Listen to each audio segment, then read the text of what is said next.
recording with Mr. Nick Hudson, and last time we meant to talk about Panda, and I don't think we got anywhere near it, and so we're gonna try again this time. And again, I have no idea if we're gonna get anywhere near it, but it doesn't matter because it's my podcast, and we can do whatever the fuck we want. So with that, Mr. Hudson, please introduce yourself, sir.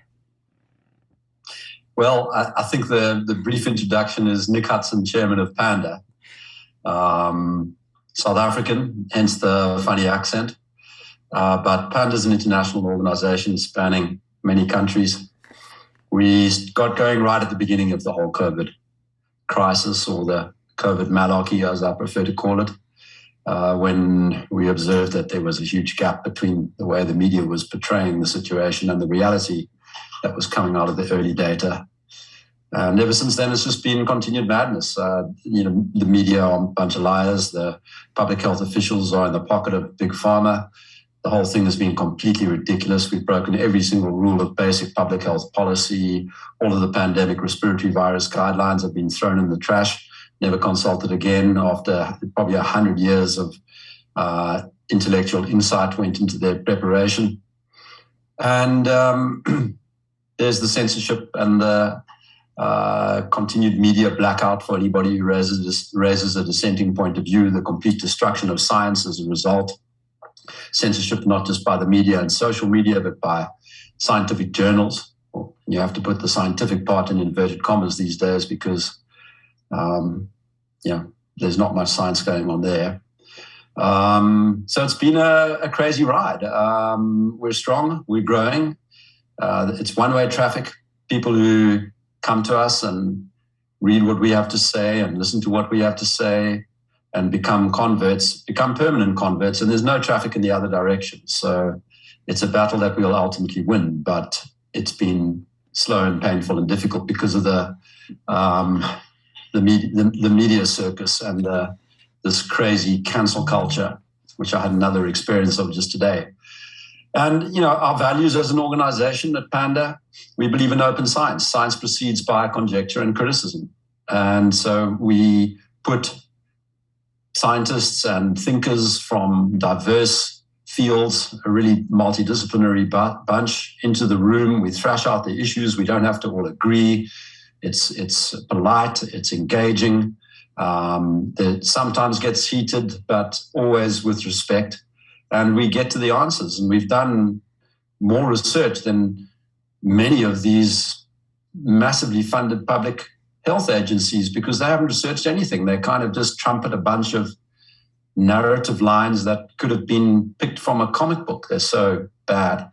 Whether it's the cloth masks protect you from viruses or the ridiculous fomite transmission story that has motivated so many of these non-pharmaceutical interventions, or this incredible misrepresentation that's gone around these quasi-vaccines that are being flogged by these corrupt health agencies and their captured media organizations. It just never ceases to astound me how little actual research into the real issues relating to both the medical and epidemiological issues of the virus and this epidemic, if there really is one, and the sociological issues around it. How little research is done into those things. Yeah, that was a long sentence, man? No, it's fine. No, it doesn't matter. No, it's like I said, dude. We can do whatever the hell we want. It's good. I was thinking, and for everybody listening, today's Tuesday, March 8th, 2022. Kind of concerning. It is there is like a weird. Almost like if you're shit-faced and, your friend's like, snap out of it, kind of smacks you, and then you come to and you're like, oh, man, I'm being that guy. It kind of seems like Putin invading Ukraine kind of just cracked the world out of it. And there's almost like a general sense that, like, this shit's over or it's ending. And it makes me think of, I think it was 4 days ago, I don't know, my days run together, but Rochelle Walensky, who I believe is the head of the CDC or FDA, one of them. They're the same corrupt things. They're the same creatures. Yeah, she's the director of the CDC. Perfect. And she came out and she was saying, it almost feels like an intentional gaslighting. She was like, She was like, we had too much optimism and too little caution. And she goes, and frankly, I think the public misunderstood it. The public thought that the science was settled and that science is black and white. And the reality is science is gray. And you're looking at this and you're like, hold on. This is like, it's A-grade trolling right there. It's insane. It's insane. Yeah. And you hear talking about this and they're like, we didn't know that the vaccines weren't going to be this way. There's really no data to say otherwise. But there was a coordinated campaign across every form of communication to silence dissent. And to me, I right now I'm listening to a book, The Devil's Chessboard, about like the Dulles brothers and setting up the CIA. And it's there's, as most World War II or post-World War II books, it always kind of starts out with right at the end of the war in Europe and how all the Nazis start betraying each other. And because they all want to get the ticket to the United States. None of them want to go to the Soviet Union. They all want that Uncle Sam cushy job.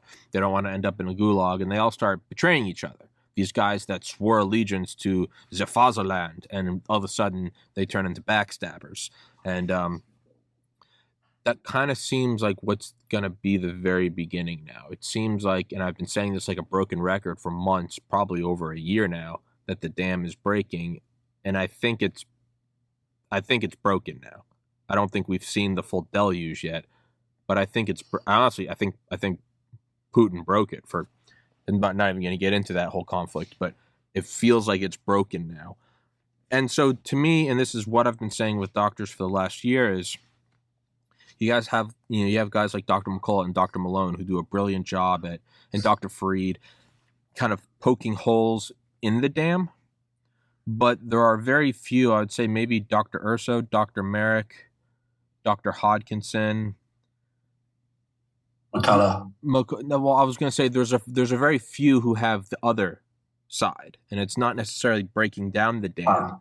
It's going, this can't go unpunished. We can't just go, me and Mr. Hudson told you so. Like, no. At the end of World War II, you didn't go, told you so, told you there are concentration camps. No. There were the Nuremberg trials, specifically held in the city of Nuremberg because that's where they did all of their propaganda films. There has to be something, and this isn't your expertise, and I didn't plan on talking about this, but what are your thoughts on that? How there has to be punishment, and not punishment for punishment's sake. This cannot happen again because they did it so easily. They so easily steamrolled all opposition. You now have kids. I think an article came out yesterday. It might have been your Twitter. I was looking at your Twitter at like 4 a.m, and I don't know where it might have been yours, but it was something about like how now like kids in elementary school have to take like they have to basically at the beginning of like the school year they got to take like heart tests to see if they can participate in PE and recess. This is the vaccinated ones. Yes, but no one wants to address it. They're saying because we're seeing a surprising uptick in like in elementary like myocardial infarctions, and it's like there's never been elementary myocardial infarctions. Yeah, this has like we cannot just put this under the rug and go, well, that was bad. We can't let that happen again. This has to be, the veil has to be pulled back. These people have to be pointed out, and they have to be tried. And there needs to be a new solidification of medical ethics and like a global Nuremberg 2.0. I know I'm a broken record, but we cannot not punish all of them. So yeah. Okay. So a couple of things there. I mean, lot to pick up on there. A personal note: I'm not a fan of retributive justice. Yeah, no, I don't think there's any benefit in punishing just to punish. I really don't. Yeah. So I'm interested in institutional reform, and I'm interested in reparation because there has been criminal wrongdoing here. I also don't think we're at the end. I see this as one act in a broader info war.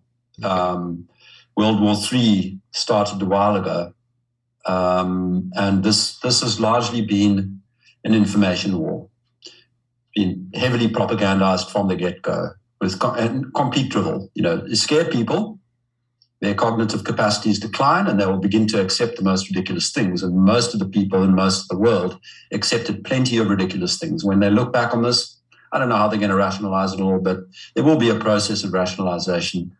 But I think for a great many people, it's just kind of dawning on them now that they've been misled and rather shamefully allowed themselves to be misled. And that will begin to force us to ask questions about the values and nature of our societies, the cultures that we have fostered and encouraged in recent decades. Now, I'm in favor of all of that.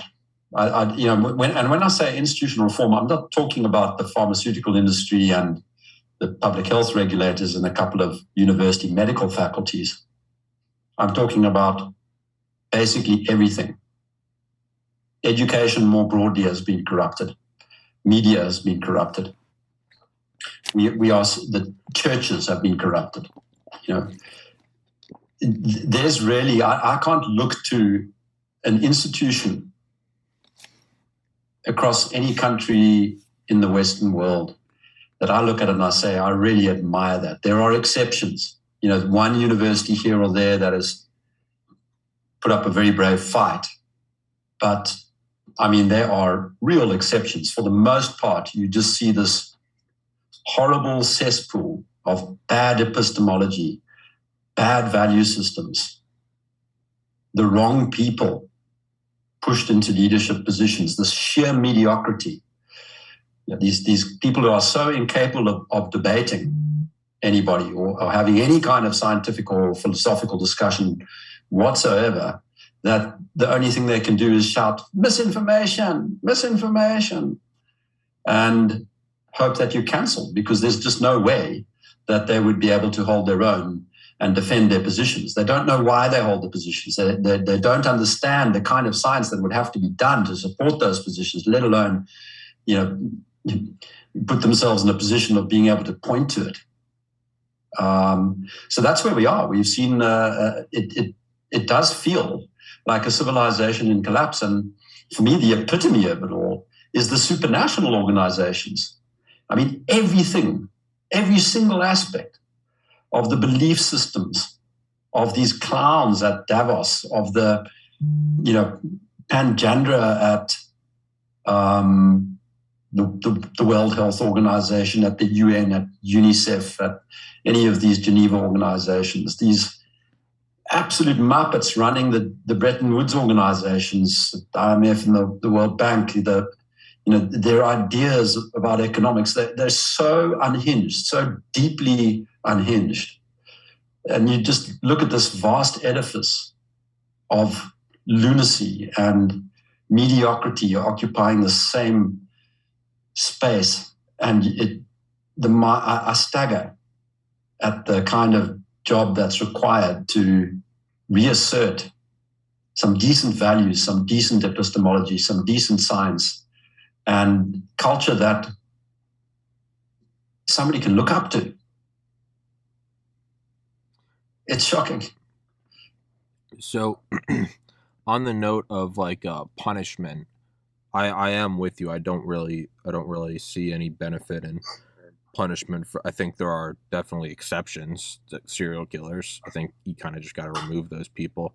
But when I look at things like punishment, I think of like a drunk driver who maybe T-bones a car, kills someone's kid or whatever.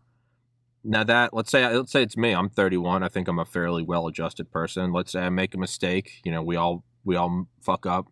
Maybe you walk in on your partner cheating on you, or you find out your parents just died. You go get just blind drunk, and you hop in a car because you want to go to McDonald's, and you T-bone someone. That doesn't necessarily make you a bad person, right? That makes you someone who fucked up, and where 99% of the time you would have just passed out drunk and woke up with a hangover. This one time you decide to go get McDonald's, the next thing you know, you killed a family in a minivan.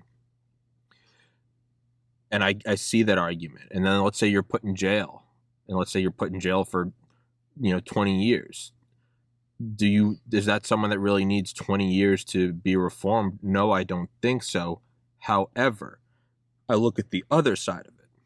And you might have someone go, no, I agree with you. This person, it's a shitty situation. They don't need to be put in a cage for 20 years. And I would agree with that. But the other argument is that's not fair to the people who lost a daughter or lost a family member who was just going to McDonald's at 2 a.m. as well and got T-boned and killed. If the punishment has to come down, someone's being punished. Someone lost a family member. Now, there are people out there who in the future, should they lose family members as well? And I think the answer is no. And the way you do that is you make an example. You go, yeah, I mean, listen, it sucks that we're going to put this guy in jail for 20 years. It's the end of a life, really. 30 years, whatever. But that now makes the news. If that deters the next guy from getting blind drunk and going out and getting McDonald's and killing someone, which, where do you come down? And I think you got to side with the people who didn't do anything wrong. Why should they be in danger of getting T-boned by a drunk guy? It's the lesser of evil. So I look at something like that, where I look at, like, where does the death penalty come? And I think that you should really just lock even if you're a serial killer, I'll backpedal on what I said earlier. I really think that you should just put him in a cell forever. I don't think that we're God. I don't think that we can choose who dies. Now, Let's say you take that one step further. Let's say you take a serial killer. Let's say there's a serial killer out there who kills kids, just only kids. If that guy is electrocuted in an electric chair or gets lethal injection, that might deter the next serial killer who thinks, okay, I don't think so. Yeah. No. And I don't know if it is entirely, but you get what I'm saying is, like, it doesn't necessarily make the punishment correct, but if it deters innocent people in the future from getting hurt, it's less incorrect to punish that person than it is to let the next potential victim. So my point of saying all of this is, I'm with you. I don't think there's really any benefit in punishing Fauci just to punish Fauci. However, if we're going to look at, let's say, just even on the low end, let's say there's 23,000 deaths from the vaccine in the United States without even extrapolations, whatever, or 700,000 people with myocarditis or whatever. I think that it's our duty to make sure that in 10, 20, 50, 70 years, there isn't another generation of kids who have to take EKGs so they can go play dodgeball. And if that means that Fauci or Walensky have to be punished or jailed or something, which one is, you kind of have to make that decision. You go, they don't deserve to be jailed because this is just retribution versus does that outweigh the next planned endemic that's going to happen in 50 years? Do you get what I'm saying? Like, there's really no good way to go about it, but I think you have to come down on the side of the next potential victims, and how do you deter that? That's kind of my argument. Is I'm with you. I don't think there's any point in just punishing to punish. I don't. I think we kind of have to evolve past that as a species. We're entering into a very scary time, which is an interesting thing to say as the pandemic fear is receding. But what is scary about it for me is that at the moment, I don't think our court systems are working in most countries. No, not at all. I mean, I've seen some incredibly bad rulings, where the what the judge feels is the science, because the judge is as propagandized as the average citizen. The judge is sure that this is scientific. This represents scientific knowledge because I've heard so many people say it, and it was on CNN. And so you get a ruling, and no amount of scientific evidence will kind of stand in its way. There are also lots of signs of political influence in the courtrooms across the Western world. That seems very clear to me. They're reluctant to. So there's some very clear-cut cases. This business of force vaccinating or mandating the vaccination of people who've recovered from COVID, who have natural immunity. There isn't a scientific leg to stand on in that argument. It's complete bullshit. And courtroom after courtroom around the world have ruled, they're saying that this is completely defensible. And the reality is that, I've been saying now for a while, this kind of canned phrase of overwhelming scientific evidence for the safety and efficacy of the vaccines and their role in reducing transmission and therefore making workplaces safer. There is no high quality evidence for any one of those four claims: efficacy, safety, transmission, and workplace safety. It's as far, in fact, I'll go as far as saying that the only evidence that is there is fraudulent or severely biased. Because I've never seen anything that passes the scratch test. Once you go digging, you always find a problem. I mean, here in South Africa, we have a a health insurance company called Discovery Health. And somebody showed me a pro-vaccine chart in their annual report from this year. And I was astounded, because the deception involved, the frank, misleading, lying with statistics that happened in that annual report took my breath away, because it was so simple and so obvious. They really have to be assuming that the readers of that report are as stupid can be. What was it? It was a pie chart showing the percentage of deaths that had occurred amongst unvaccinated people in South Africa and amongst vaccinated people in South Africa. And then a little sliver for partially vaccinated. And there were a couple of footnotes. The one footnote said, it gave you the duration of time that they were looking over, which included the 80% odd of the pandemic for which there were no vaccines available in South Africa. Okay, so all of those people were unvaccinated deaths, right? And then the second thing was, there was a footnote saying unvaccinated or vaccination status unknown. And the majority of COVID deaths in South Africa are vaccination status unknown. So it was two massive deceptions in one little simple pie chart, which then means that it discredits everything else that organization has ever said about COVID, because it is such a base deception. So if you look at something like that, and we're kind of talking about deception, how do you prevent this in the future? Is there any other way but punishment?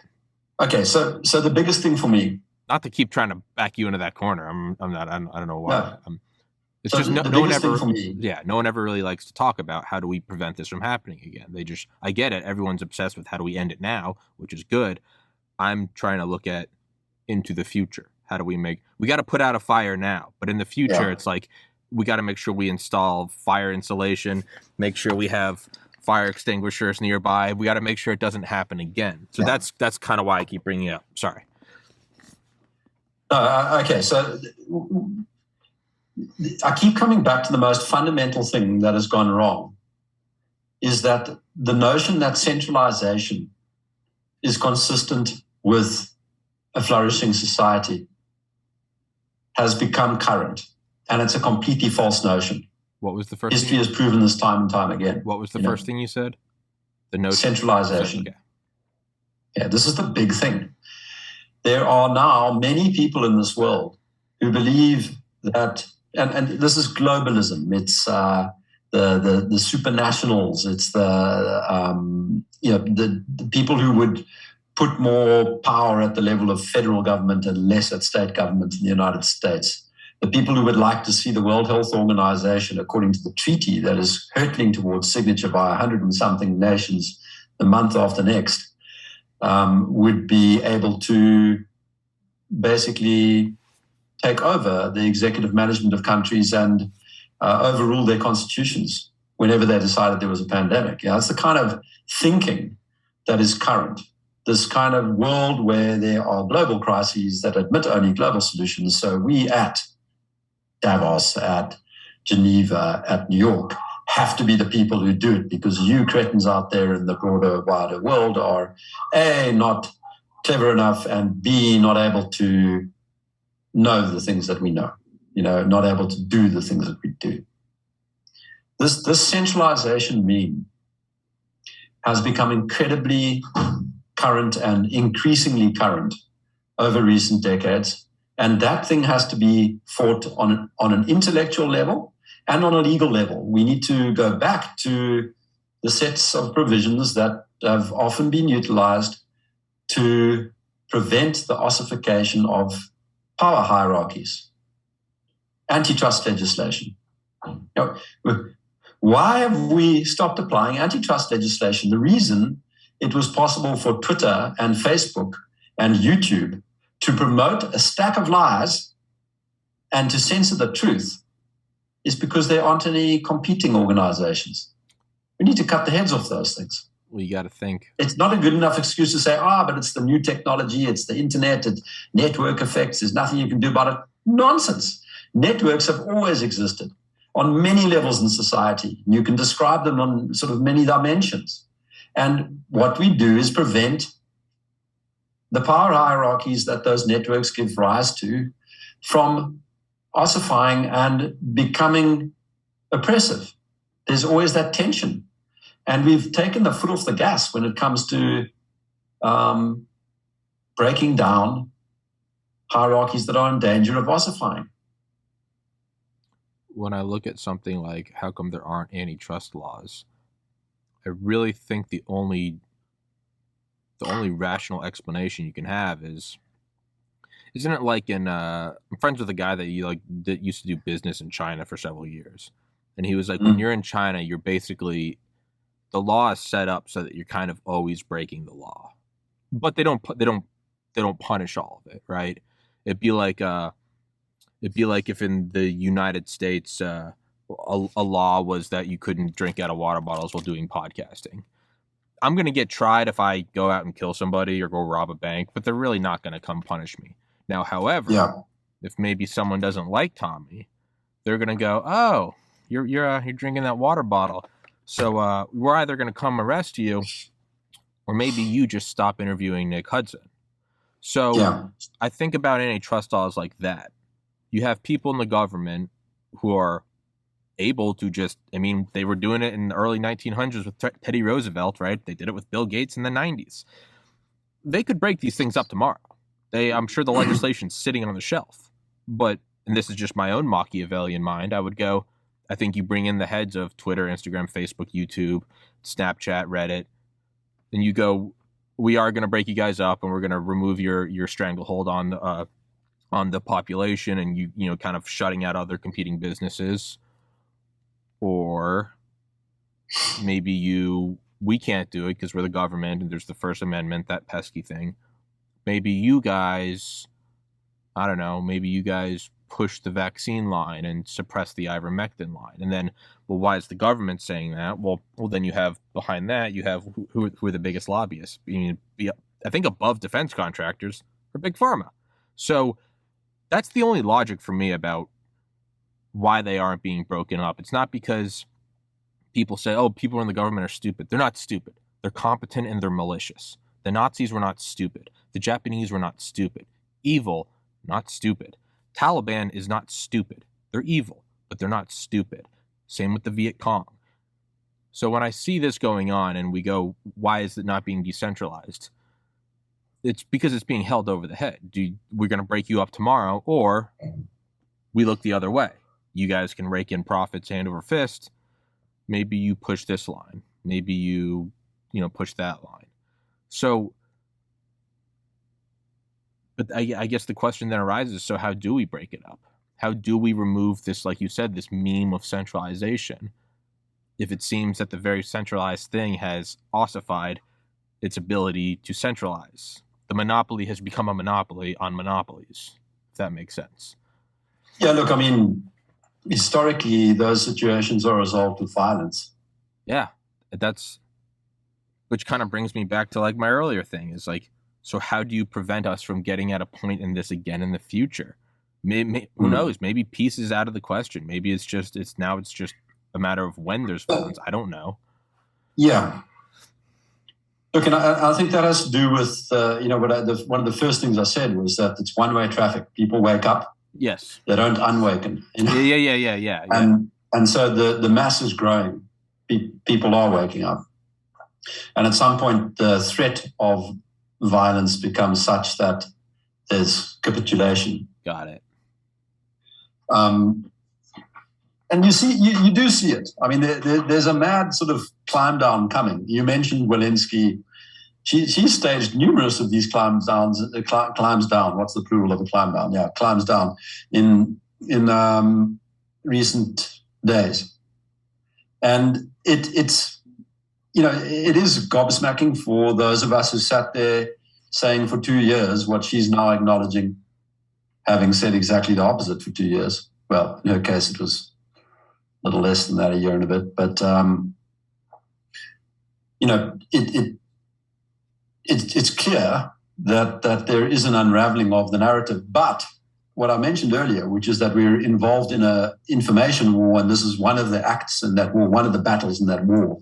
We've moved on to the next battle where there's an equal amount of misinformation around. I mean, I haven't seen in mainstream media, I haven't seen an honest column inch about the Ukrainian crisis. Oh, my God. No. A very complex situation, and you can listen to 4 or 5 different people who are actually skilled in geopolitical analysis talk about this, admire everything that they say at the same time as you realize that they're all contradicting each other. That's how complicated the situation is. But what's presented in media is this very canned, cartoonish sort of idea that this absolute little muppet, ballroom dancer actor who was clearly a plant of the US deep state.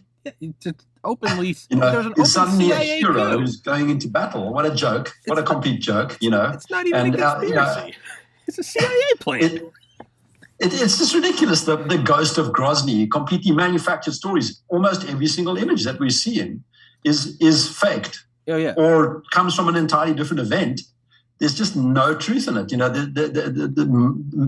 I would give it like 99% of what is said about the Ukraine situation is completely false, utterly false. Is devoid of any connection whatsoever to the truth. And I'm not even a geopolitical expert. I can just see it because I've watched the COVID propaganda. You can detect it. You can smell it from a country mile. When the New York Times and The Guardian are both banging on the table saying the same thing and shrieking and beating their breasts and making everybody wear yellow and blue face masks, you know with 100% certainty that they are talking absolute crap. Yes.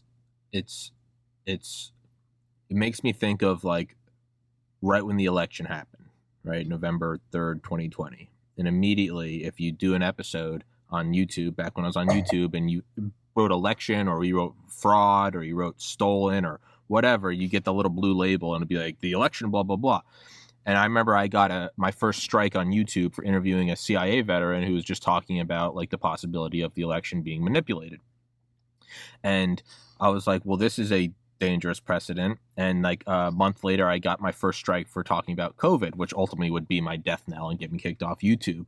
But I remember making videos last April, and I was saying, we're seeing the beginning of a precedent about, it's not necessarily about the election or COVID, it's the ability to clamp down on things. So now let's put that aside. And I remember saying this as soon as the invasion of Ukraine was happening. At first I was like, fuck Putin, we got to stop. And then like, I kind of got this like hair on my neck, and I was like, remove Putin, Ukraine, remove COVID, ivermectin, remove election. Let's just break it down to what are the meta themes going on right now. Like right now, we're doing a podcast about Panda and COVID, but what are we really doing? It's me, the host, talking to you, a guest, and we're using English, and there's video and audio. So let's break down to the most meta themes. So what are the most meta themes we're seeing with the invasion of Ukraine? Overwhelming one side, the entire edifice, the monolith, right? Every corporation, every method of speech and communication, the public line, changing your profile picture, I stand with, and the outright demonization, as Walensky said, they thought it was black and white. It's really gray, but now we're seeing the black and white, Putin bad, Ukraine good. There is no other way around this, and they need U.S. NATO intervention for us to help. all these corporations are going to cut off Russia. They're basically going to cancel Russia, and you can't question otherwise. And just like when the vaccine came out, if individuals like me or yourself or Dr. Malone or Dr. McCullough started talking about, are these entirely safe, they jump down your throat and say, do you want people to die? And you say, no, of course I don't want people to die, but I think we maybe need to look at everything. So right now, if you just even entertain the thought, float the idea that let's just look at it from Russia's side, immediately, oh, so you're for the shelling of women and children? No, of course not. No one in their right mind is. But I just want to see what's going on. And you're right, the Ghost of Kyiv, manufactured. Snake Island, they're all dead. They're taken hostage. Those images of Zelensky, they're from 2019. That helicopter that got shot down by the surface-to-air missile the other day, and they're like, these are the Ukrainians saying, we kill them in the air or kill them on the ground. That's from 2021. So it's the same meta theme. Okay, so let's pull a couple of those things together and draw the parallels. Whenever there's an attempt to polarize the debate, an obvious attempt to polarize debate, you are dealing with propaganda, because the real world, where there's any debate happening and problem to be solved, you are dealing with complexity, and nuance is required. If there isn't nuance around, then it's not real. You probably are dealing with a fabricated problem, a false crisis. So let's draw the parallels. When we came out saying, hold on a second, the Diamond Princess cruise ship shows us that this is not something to wet the bed about. COVID denier, okay. Then it became, when you say, no, listen, wait a second, the data is not showing that lockdowns are having any beneficial impact in terms of official COVID deaths. No correlation, no relationship. What do you get? COVIDiot, Then we say, wait a second, the manufacturer trials are full of signs of manipulation and scientific fraud. Anti-vaxxer. What do you get if you're a climate scientist who says, hold on a second, those charts don't look right. I don't think that we're going to destroy the Earth. We emit a bit more carbon dioxide. You're a climate denier. What do you get if you say, is it really as simple as Putin's gone mad and Zelensky's a hero and that's all we need to know about the Ukraine? You're a Putin lover, or you pro-Putin, It's whenever you see these labels being thrown around, and the nuance of a complex situation being thrown out in favor of a simplistic narrative, you're dealing with a propaganda situation. And you need to pick that whole situation up and toss the media interpretations of it away and begin to engage first of all, with humility, because you're dealing with a complex thing. Like I don't really have sides or any kind of particular passion about what the end point should be there, because I don't understand the situation. From what I can tell, nobody does. Yeah, I've no dog in the fight. It's not like I'm biased. But I can see the propaganda and this relentless drive to escalate and to use the event. What's totally clear, because they switched, to use the event as cover for the collapse of the COVID lockdown vaccine narrative, which we long ago identified was a crock of nonsense. And this is the continuation of, there's no question in my mind that Ukraine and the inflammation and deliberate exacerbation of the Ukrainian situation this is just simply a continuation of the same information war. Yeah. Another step in the direction of centralists, of globalists, trying to, usher in their ridiculous great resets and new world orders and fourth industrial revolutions and all this kind of stuff. It absolutely baseless nonsense. It absolutely is. It's was it the Clausewitz quote? War is just a continuation of politics by other means. When I first saw this, I was like, it's the end of COVID. And I think I did an episode this past Sunday, and it dawned on me, I was like, this is the continuation of COVID by other means. It's the same. Yes, it's exactly. the same beast. Yeah. It's the caterpillar turning into the butterfly. It's the same creature, just different phenotypes and genotypes. So so like, again, today's Tuesday, March 8th, 2022. So for anyone, because I get, like you, like, I don't have a dog in the fight with vaccines. I have all of my vaccines. Despite doing podcasts and being an anti-vaxxer, during that time, I actually went and got a tetanus booster because I had cut myself on a piece of rusty metal, and I was like, ooh, I got to be careful. So people that do think, oh, you're just using this as a cover, saying I don't really care. First of all, I truly don't care. I've never left the United States. I don't think that they'll do a draft. I don't think they do. So I really don't care. That being said, there is something in the future that is as alien to as Ukraine and Russia is as seemingly alien to COVID and anti-vaxxers. There's another event. Maybe it's in 2023, 2025. There's another event. I don't know what it is. Maybe it's Great Britain is no longer allowing cyber attack. Yeah, whatever it is. It's a cyber attack. Yeah. You can see it coming. They've done their event 201 for cyber attacks in December in Israel. They're talking about it all the time. They're trying to blame the Russians before it's even happened. There's stories being released about undersea cables being cut by Russian submarines, you know. It's coming. It's going to be handed to you on a platter. I don't know if it's going to be global or local or one city or whatever. You know, are they going to try and take out the internet in New York? But I don't know. So right. That's Klaus Schwab's right. Cyber Polygon. But my point is Polygon. My point is there is another template. Just like right now, there is host talking to guests, speaking English with audio and video. There's another thing coming. And so where are the most of the chips made? Taiwan. Now we could say the U.S. has to invade Taiwan because of Cyber Polygon and we need to restore chips. And if you're against U.S. troops and a bunch of defense contractors going in there, you're anti-American. That doesn't exist right now. That public consciousness idea doesn't exist right now. But it will exist, or something like it, where the lines will be, you're just filling it with Mad Libs. We're going to have, we need to go into Taiwan and we need to liberate it so we can overcome Cyber Polygon. Everyone's going to be on one side. They're going to change their picture to I stand with Taiwan. And if you're against going there to get all of their chips versus producing our own, you're going to go, the anti-vaxxer stance is, or the pro-Putin stance is going to be, can't we start manufacturing our chips here? And they're going to say, shut up, Nazi.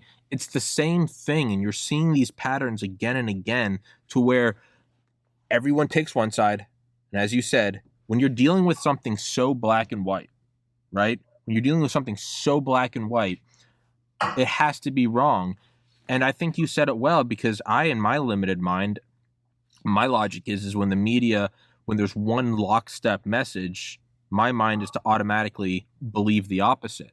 But I think that's flawed in itself. And I think all right. Yeah. Sorry, everybody, about that. Bathroom break. Because I have the bladder of a child and Mr. Hudson has the patience of a saint. But what it is it's the very template of, out of nowhere, a conflict arises, COVID, Ukraine, Taiwan, Cyber Polygon.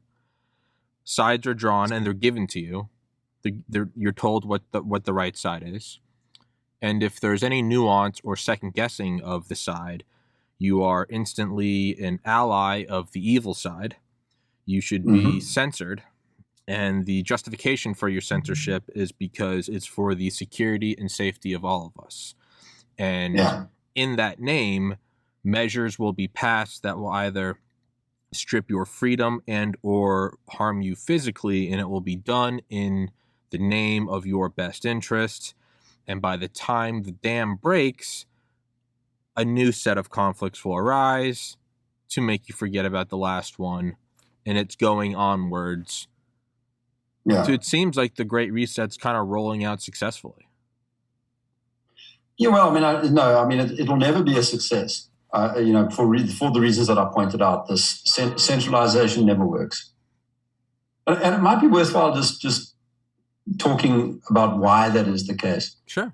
The myth that they cling to is that, this time is different because we have more information, the Internet of Things, big data, and so on. The thing that Stalin was missing when he tried to centralize the economy of the Soviet Union was data. He didn't have enough data, otherwise he would have been able to do a perfect job. That's a complete intellectual travesty, that idea right there, because the problem is not when it comes to managing a complex system. The problem is not a lack of information. The problem is lacking the explanations that tell you what to do, how to make decisions, and in the face of that complexity. And more data is not the answer, just the characteristics. If you knew the position of every single electron in the atmosphere, it wouldn't help you to predict the weather. To do that, you need to come up with better explanations at a different level of scale for frontal systems and the rotation of the Earth and the Coriolis effect and lots of different things that then give you the ability, statistical recognition at higher level domains, the interpretation of past information and the identification of statistical regularities. The loads of scientific insight giving rise to explanations which are not perfect, they're not right all the time, and they will inevitably be replaced by better explanations. But simply producing more data and expecting that you can shove them into a so-called AI and get an answer for how to manage an epidemic, how to run society, how to control the climate, how to manage the immune system, whatever. That's an infantile idea. Absolutely infantile. And it's been proven wrong more times than history cares to count. And that is the basic epistemological flaw in the thinking of the Davos set, this hubristic, arrogant thinking of theirs, that they know what the problems are and how to solve them, and they all just happen to be global, which means we have to have all the power. And I'm not even sure that all the globalists really believe that. I think the rank and file globalists do. I'm sure the CEO of the health insurer that I mentioned earlier, who's an enthusiastic Davos attendee, a partner organization of the World Economic Forum, and so on. I'm sure he believes that kind of level of nonsense.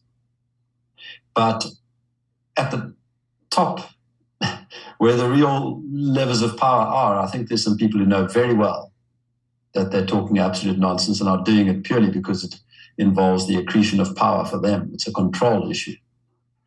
And the scam of 4IR, Fourth Industrial Revolution, and the Great Reset, the scam involved there is really no different from the scam of COVID, or the scam of climate change, or the scam of the Ukrainian conflict. They're all, it's mumbo jumbo. It's complete nonsense there. And the nonsense is there to polarize the population, to scare the population, to provide excuses for, as you say, suspension of liberties and democratic process, inhibition of free speech, various constraints on civil society, which would not be possible under conditions of more sanity, less fear. You read my mind. I was going to say, do you think that they're true believers, or do you think that they are using it as a facade? And I imagine it's a mixture. It's, again, the book I'm reading right now, The Devil's Chessboard, opens with a quote, and it's kind of about like CIA, and it's like, my good man, it was like the professional never pulls the trigger. What you have is like a target that you don't want. The businessmen know they want the target gone, but they don't want to get their hands dirty. You have the radical who truly believes it's for the greater good and doesn't look at the business side of it.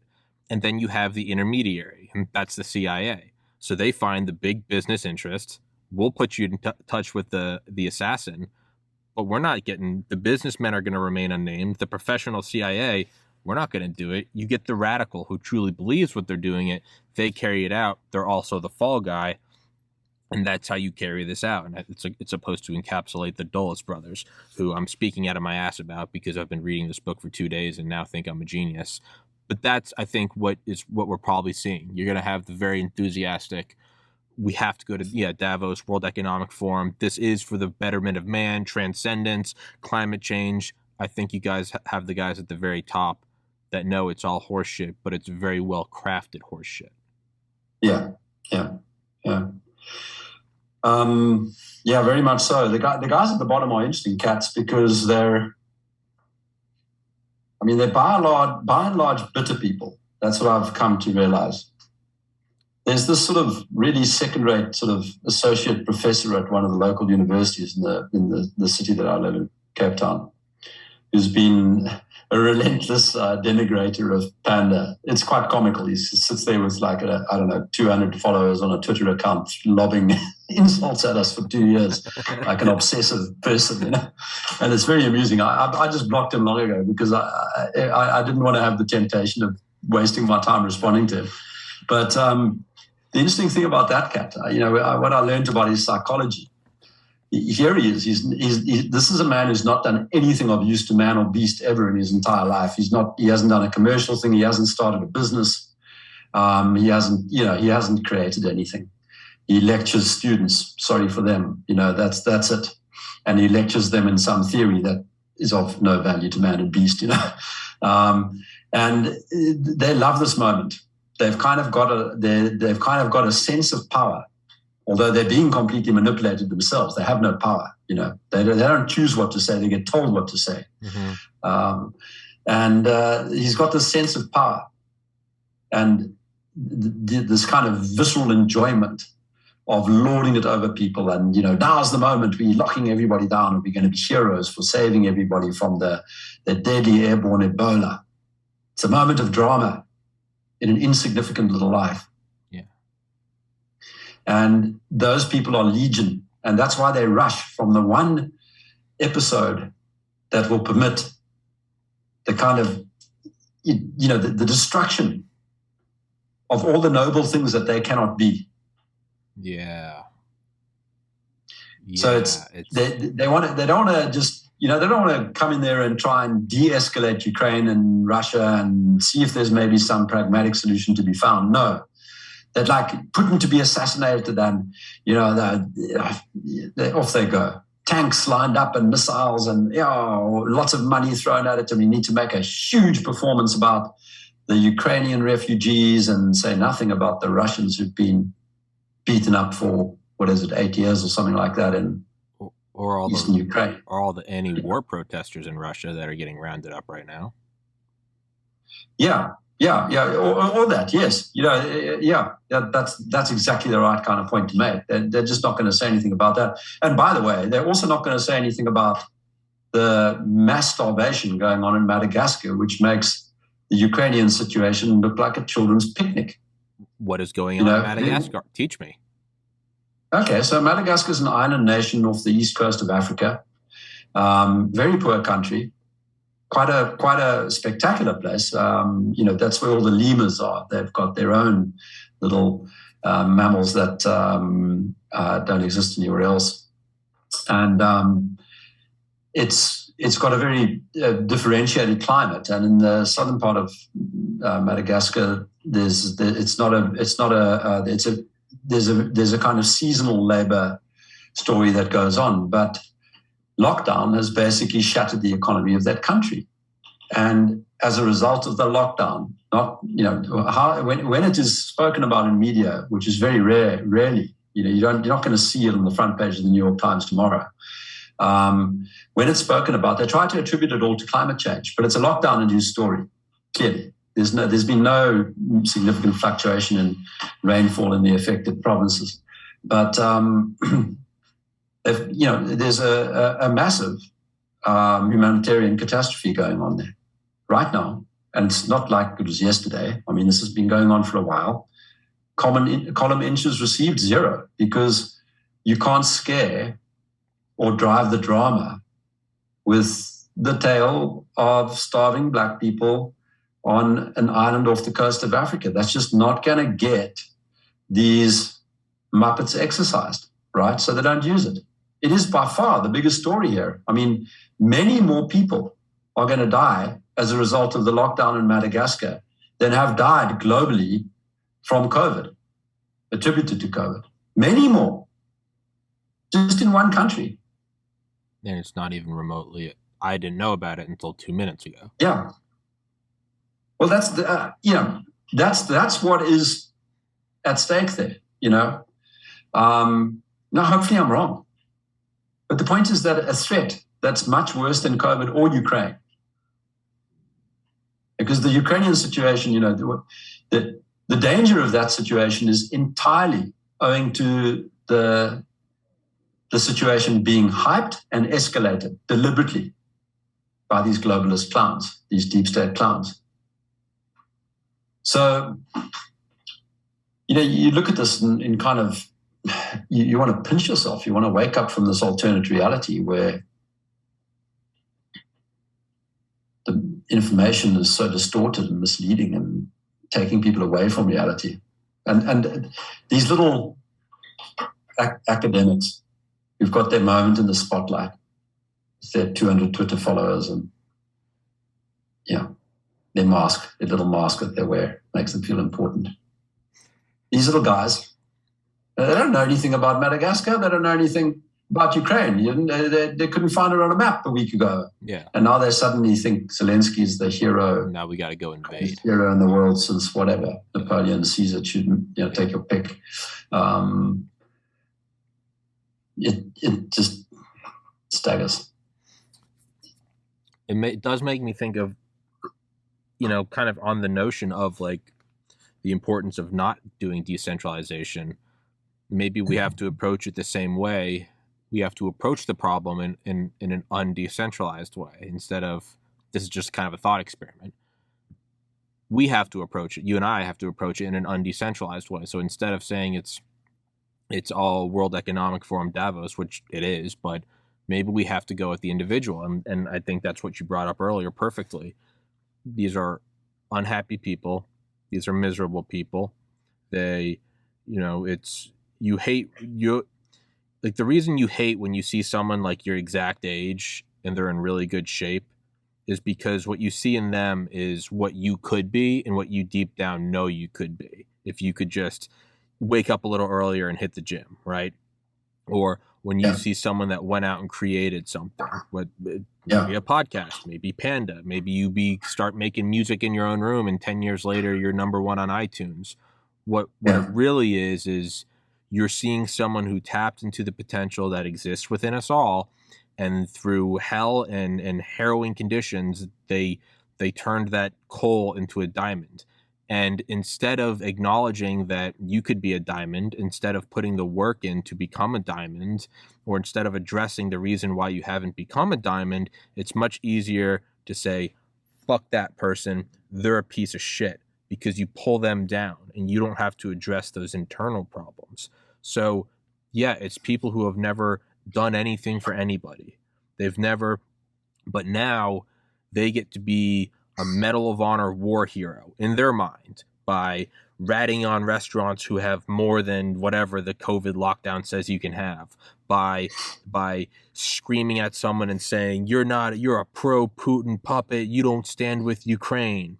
They get to do this shit because they get a shortcut to being a diamond without putting in the work. They get to pat themselves on the back and say, we censored that anti-vaxxer doctor. We did the work. We are no different than the boys storming D-Day to go kill Nazis. And whether they're attacking you on Twitter or anything else, that's what it is it's a really miserable person. And now I don't know how that's addressed though. Yeah, I've spoken in kind of derisory terms about it, but you've also got to turn around and say, find your humanity, just catch up with yourself a little bit. What's happened there? This is the person who's been let down by society in a way. To give it a generous kind of slant. The education system has not helped to foster critical thinking. It's become very compliance oriented and full of these mimetic kind of messaging rather than explanations that facilitate understanding or the potential to generate new explanations and be creative.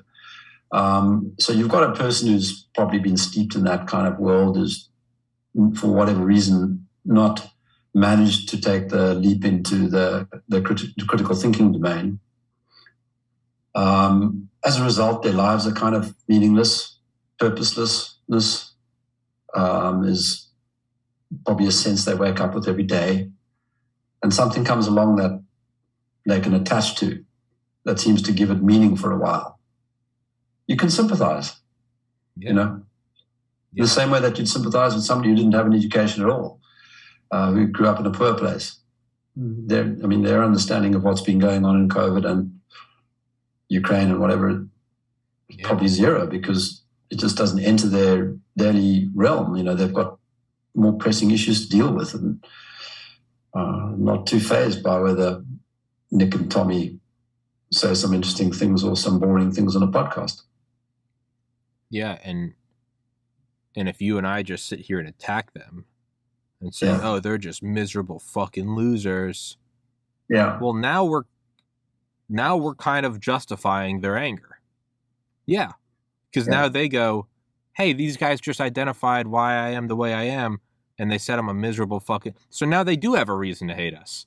So how do you deal with that? And I think you said it. You have to kind of let your humanity in, instead of saying, you know, "Oh, they're just miserable and they never stood for anything, and that's why they're pieces of shit, and thus they're pawns for, you know, the World Economic Forum because they can just be used." Maybe you have to like, there's like a saying, there's like some Buddhist quote or something about like helping people wake up, and instead of scolding them, like there's like a wise Buddhist monk, and he's like standing next to someone who's just, you know, gossiping about everyone in their neighborhood. And so-and-so does this and so-and-so does that, and I never do anything wrong. And instead of the monk looking at him and being like, maybe you should stop, you know, pointing at others and instead work on yourself, because then they just turn their anger on the monk.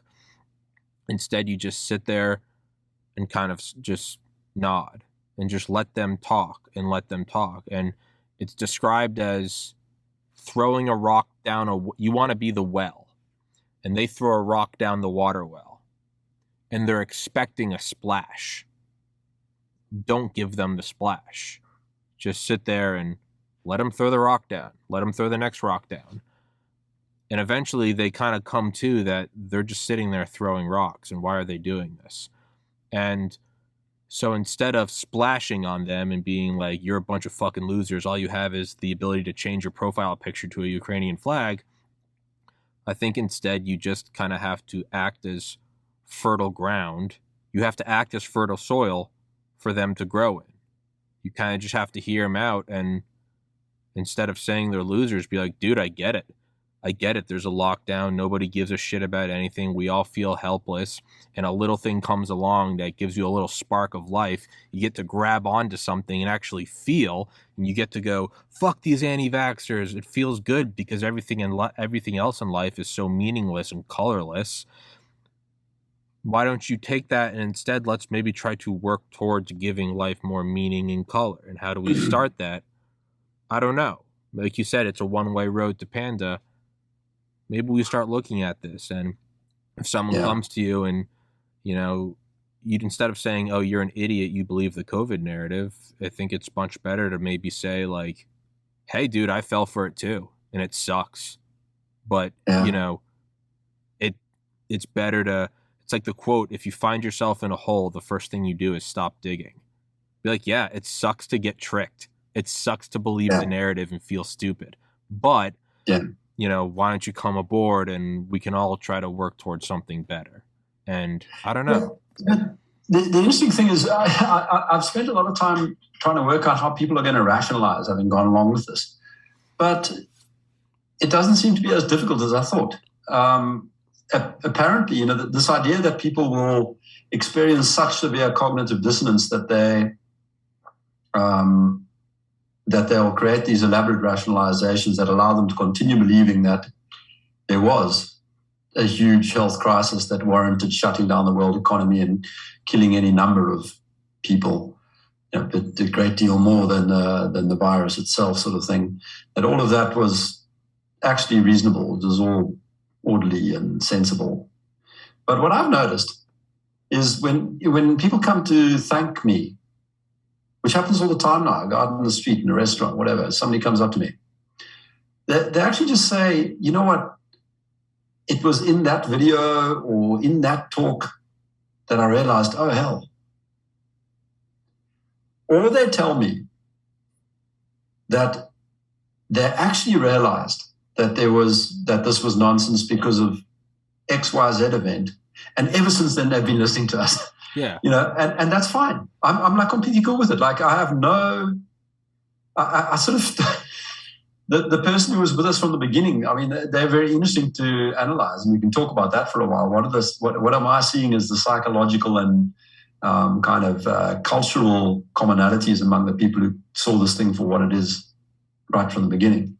That's one story, but as for the rest, I'm not really too concerned whether you woke up yesterday or 2 years ago. I don't, It's fine. It's fine. We've got a big problem to deal with. All the more hands, the more hands, the better. The problem, by the way, is not COVID. And that's when some eyebrows go up and you start talking, Yeah.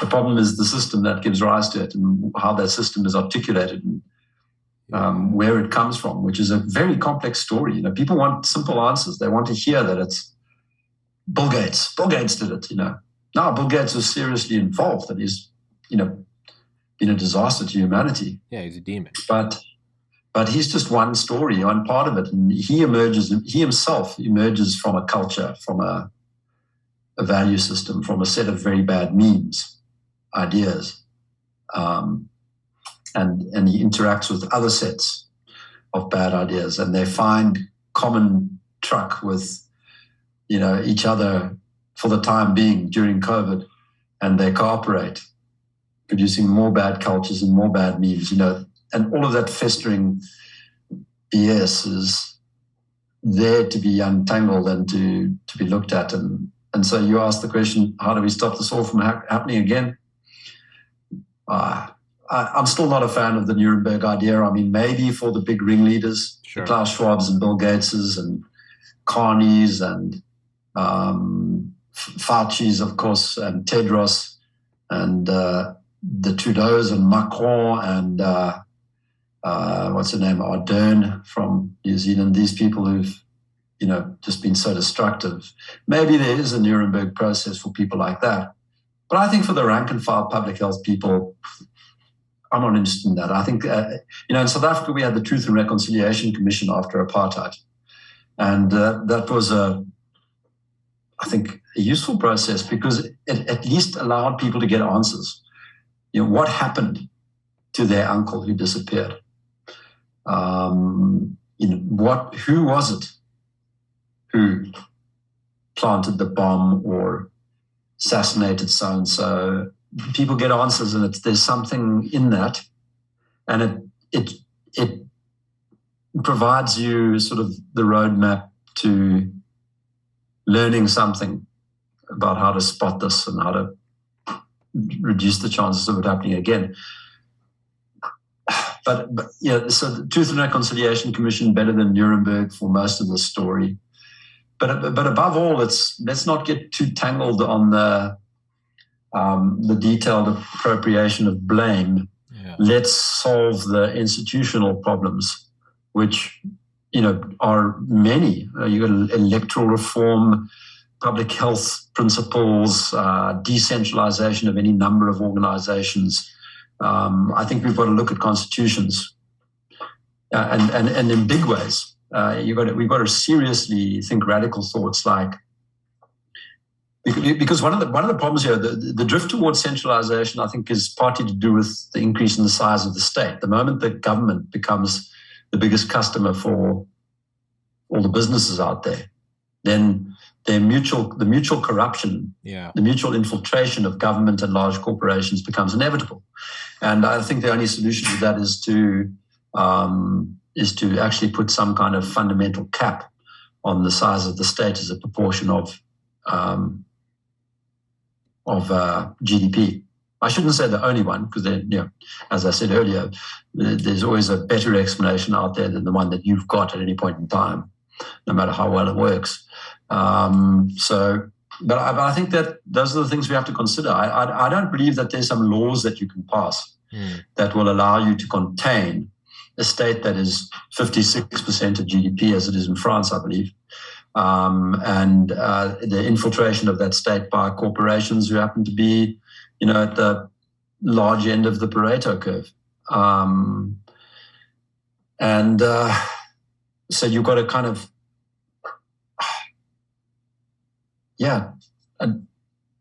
think about laws and new constitutional principles.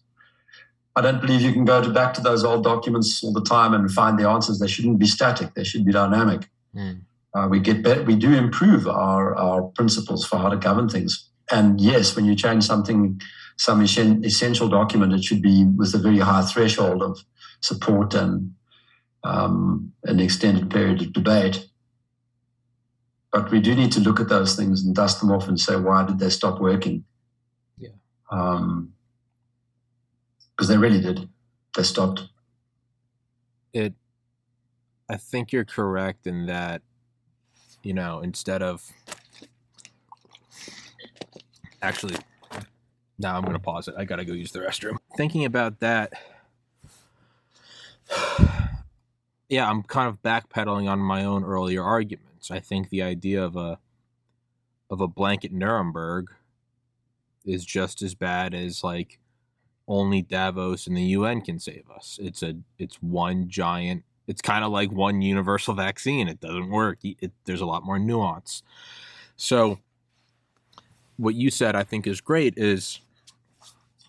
And just like blame, we can't do one central. So just like there can't be a centralized cure for everything, there also can't be a centralized retribution, and there also can't be a centralized blame. Who did it? Bill Gates, Klaus Schwab. The end.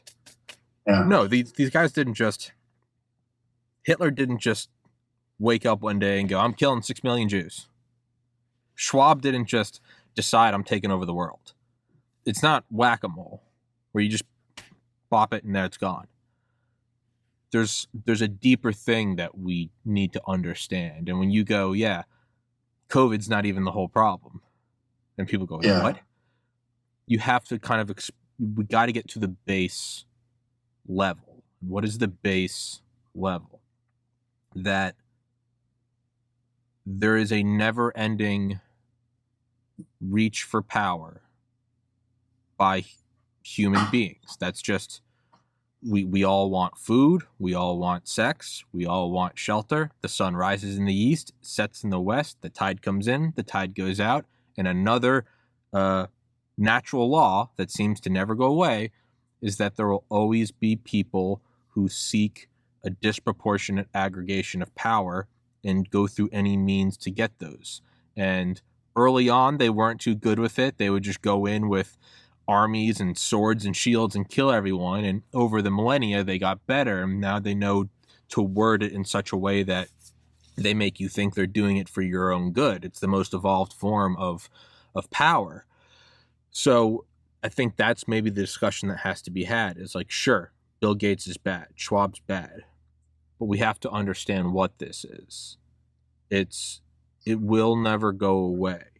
There's always, and no matter what year it is, maybe we're a multiplanetary species in a millennia, or maybe it's the Great Pyramids. There will always be, forces will always arise to seize power. And it's going to come in a million different ways. Maybe it's ships on the horizon, or it's COVID vaccines, or it's cyber polygon. Yeah, and I think it's also important to acknowledge that we're talking about a kind of, if we're collapsing the whole world into a dichotomy or a spectrum of between centralization and decentralization, the balancing optimum, if you like, is somewhere in the middle. It's not at the extremes. So I'm a fan of Bitcoin and decentralized finance and distributed censorship and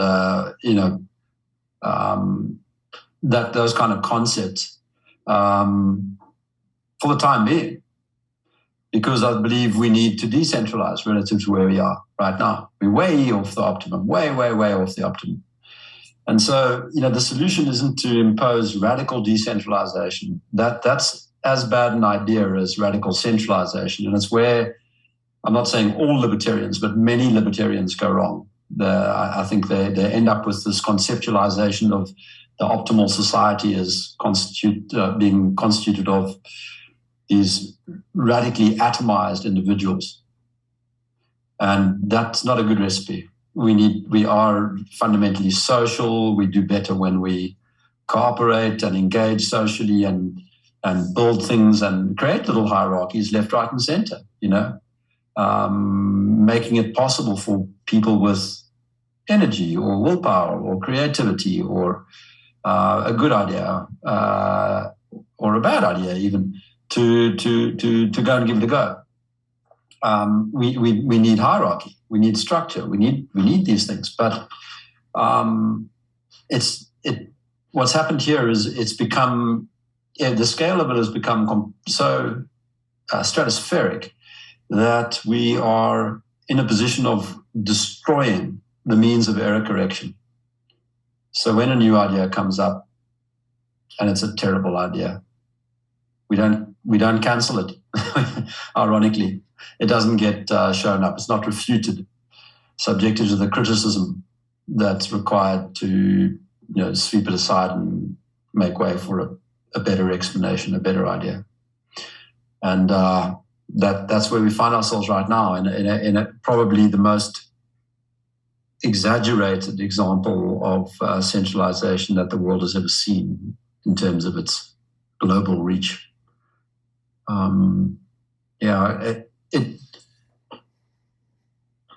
It feels like an epic moment.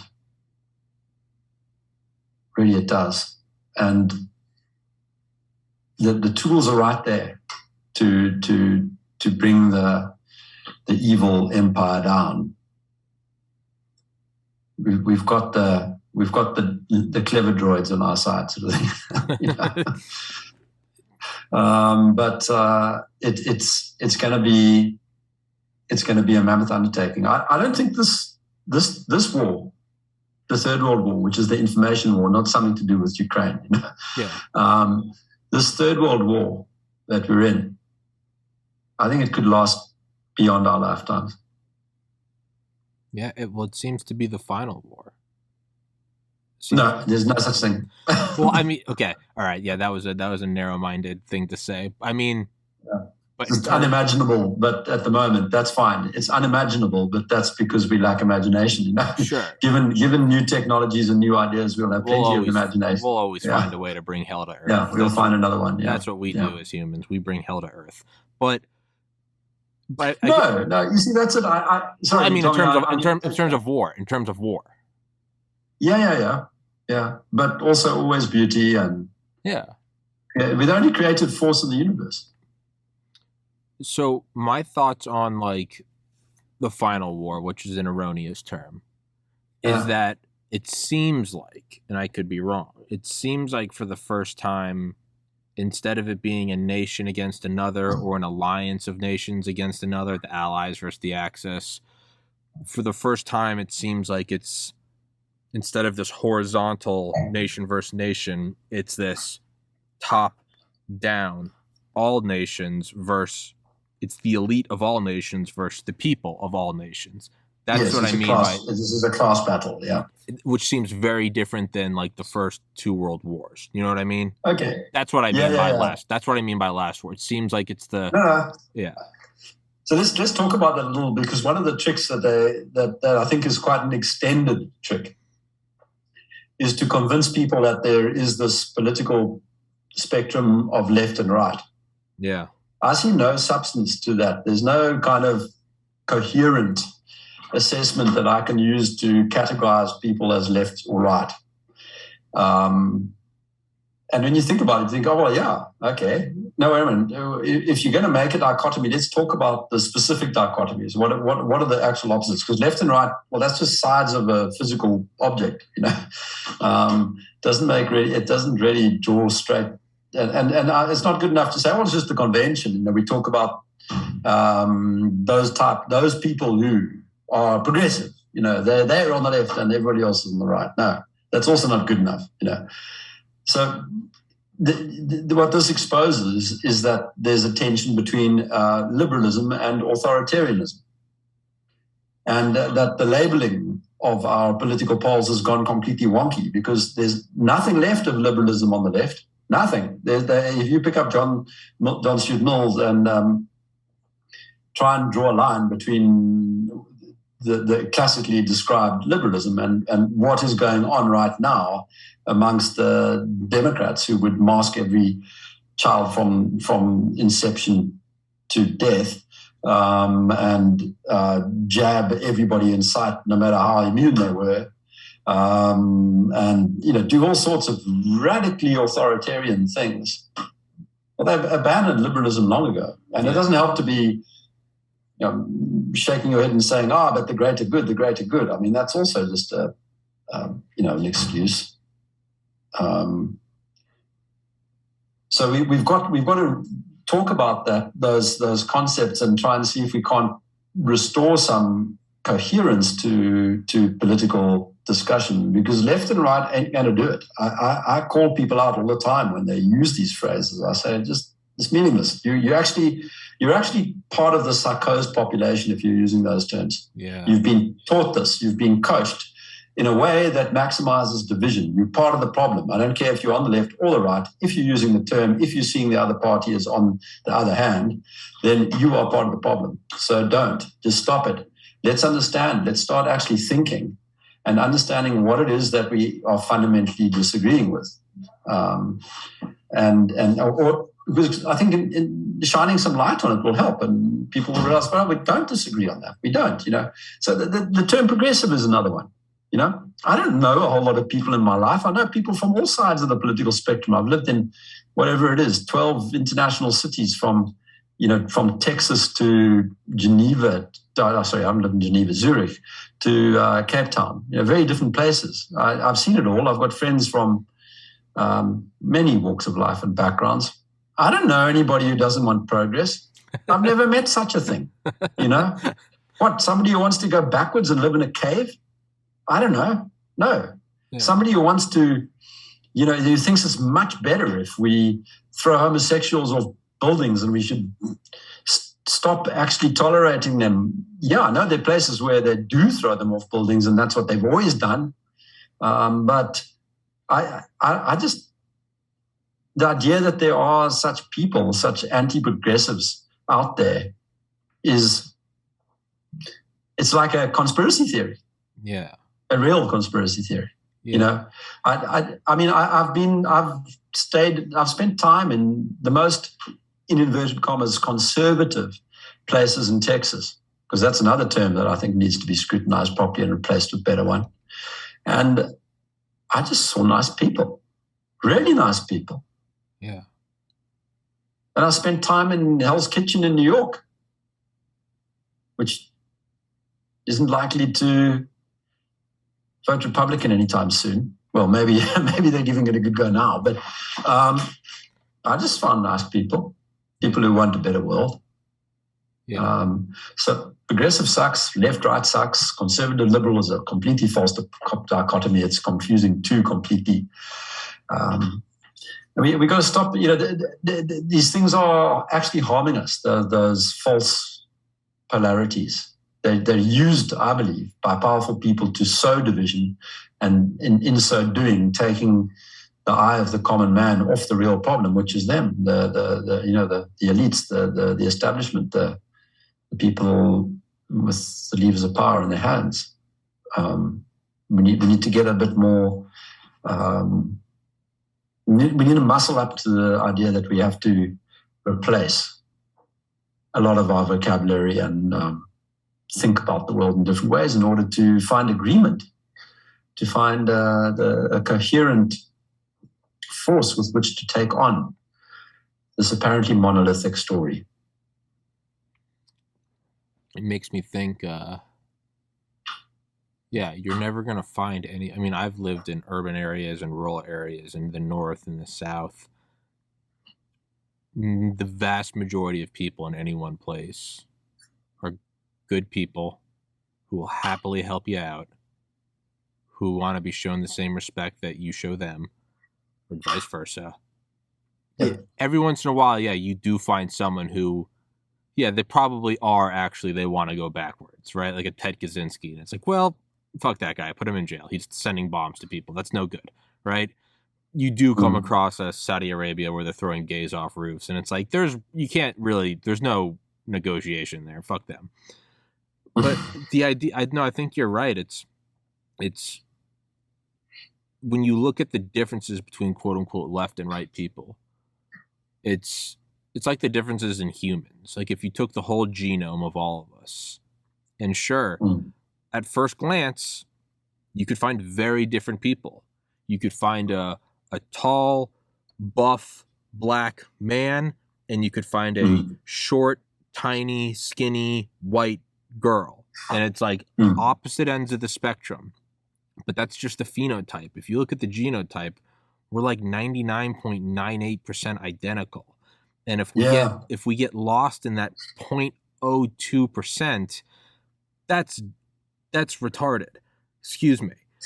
The reality, the reality is very much agree with you, Tommy. I actually take that quite far in the domain of intelligence. For me, the human brain is the universal computer, and give or take a few pathological corner cases, we have equally capable, indefinitely capable brains. Yeah. So I don't subscribe to ideas of innate intelligence differing across the human race. Absolutely. And I object to concepts like IQ. That's it's all. Smartest guy I know is a black guy from Africa who smoked my ass on the MCAT in every class we took in college. And I had racist friends, and I'd be like, you guys, they always call me smart. I was like, this guy schooled me upside down and backwards. But that's not, it's not really the point I'm getting at. The point is our similarities are so overwhelming that even as people, you take the most, right? You go take someone from downtown San Francisco and you take someone from a ranch in Texas. We can zoom in on the very fringe things that they are very different about. But everything else, we all want a safe home, a safe neighborhood, respectful neighbors. We all want clean water. We all want fresh food. You want schools to send your kids. You don't want invading armies coming over the borders. You want to have a fun weekend. You want to be able to toss back a glass of wine. You want to enjoy your holidays, go to your respective places of worship. It is so overwhelmingly identical that you can only imagine if someone wanted to control everyone, what you would do is amplify that one tiny little piece that's different. You think I should be able to smoke pot? I don't think you should. Yeah. It's a sliver of a sliver on a pie chart. And Tommy, I'm going to ask you a question you've never been asked in your podcast. Who died and made you John Lennon? Who died and made me John Lennon?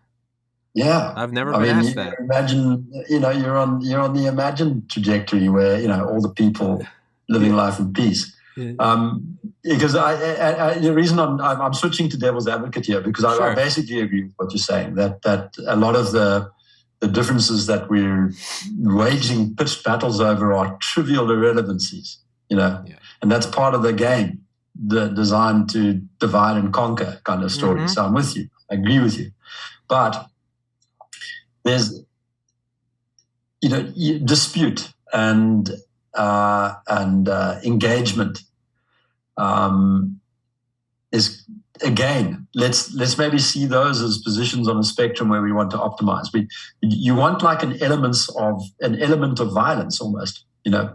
Complete passivity is not the optimum. So too with the safety culture. No, you want an element of risk. Yeah. You want to actually have quite a bit of risk. Yeah. And so we kind of keep on herding ourselves into these corners. They want nobody is safe until everybody is safe, with respect to one risk, the COVID. Otherwise, you can be as unsafe as you like. No income, children stunted by repeated mask wearing at school, stuffing yourself full of pharmaceuticals that nobody has a bloody clue what they actually do in the face of the complex human body. Following the advice of public health people to do no exercise, stay indoors, and be terribly afraid for months on end. This comes from a failure to have the right amount of thumos. That's in my thumos, a word that's in my Twitter bio, whatever you call it, profile, Twitter profile. I saw that last night. I was like, the hell is that? Yeah. It's a great concept. It's what's lacking at the moment. Again, it's not something you want too much of. Spiritedness is the best word for it. Ancient Greek construct. Alexander the Great had too much thumos, Yeah. The idea is that you want a little bit of that kind of rush of blood. Yeah. The inclination towards action. Yeah. Rashness. You want some of that in the world. And I see this in business all the time. People think, in the academic world, they can go, no, we're going to have to do another paper on that before we know. We will go and do further research is required. When you're in a board meeting and you have to make a decision, further research is required is simply not an answer. Yeah. That's just not going to crack it. So you do what you can. The world's complicated. And then you have to make a decision. And there's some discipline around that, like, okay, but you know what? If your company is such that having made the decision, you feel that it's then your lifelong obligation to defend that decision and to rationalize a way of explaining why it was the perfect decision at the time. If that's where you live, your company is not going to survive very long at all. You kind of want to position yourself from a position of epistemological humility, where you're going to test lots of ideas. You're going to do your best under the circumstances. You're going to keep your eyes open for how many of those ideas are wrong. When you see one that's wrong, you're going to try and kill it as quickly as possible before too much damage is done. And mindful of the fact that that damage could always be done, you're going to make the changes on the margin in a sensible size and not such that you bet the whole ranch. Think about that kind of pragmatic, realistic, humble approach to navigating complexity and compare it to locking down the whole world all at the same time, using the same policies and squeezing everybody behind the same ridiculous masks and jabbing them with the same new experimental gene therapy. Crazy. We've lost our minds. Everything that's sensible has been thrown out, and we're trying to do things which I would say should be, just ruled out in first-year textbooks of any number of subjects. Forget public health. But just anything that you teach a kid about the world, a young university student, age 18, should be, in every subject's textbook should be a bunch of principles that make it immediately obvious to them that lockdown and mask mandate and vaccine mandate are all just crap ideas. They don't get out the starting blocks, let alone make their way into the bulk of society's minds. What I like about the idea of that, what gets the blood flowing, is like, I think about in college when I was pre-med, and to me, like, I wanted to be a doctor, but it was also driven by fear. And I was like, if I just study all the time, I can be a doctor. I'll always have a job. I'll have a well-paying job, but I don't need to worry about anything else. Doesn't matter if I'm not terribly happy. I'll have an income. I'll be respected, blah, blah, blah. And that was, it was very calming in knowing that there's this path. I don't, you got to take this class this semester, this class next semester. You just got to be the best of the best. But there was no deviation. There was no taking a risk. And then I look at like going off and trying to be my own boss, which started in like 2015. And it was just failure after failure after failure.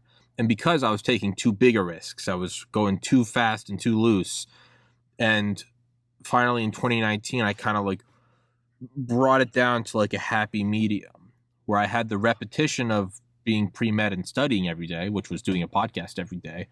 But there was also that sort of loose unknown of what guests am I going to get on? What are we going to talk about? You got to take a risk. It's, everyone's saying you should edit it and have graphics and sound. And part of me is like, no, half the fun is that we're just swearing and talking about whatever. And you've got a glass of wine and we're jumping from World Economic Forum to fucking apartheid and Madagascar. And you have to take that risk, and no one else is doing something like that. You need to be more produced, and it's terrifying. And then you get banned from YouTube, but then there's like a measured risk there going, I can get banned from YouTube and lose most of my audience, or I can gain the integrity of having on guys like Dr. Malone and Dr. McCullough. And there's this risk, and there's an ongoing risk. I still don't know if this is going to work. This is episode 729.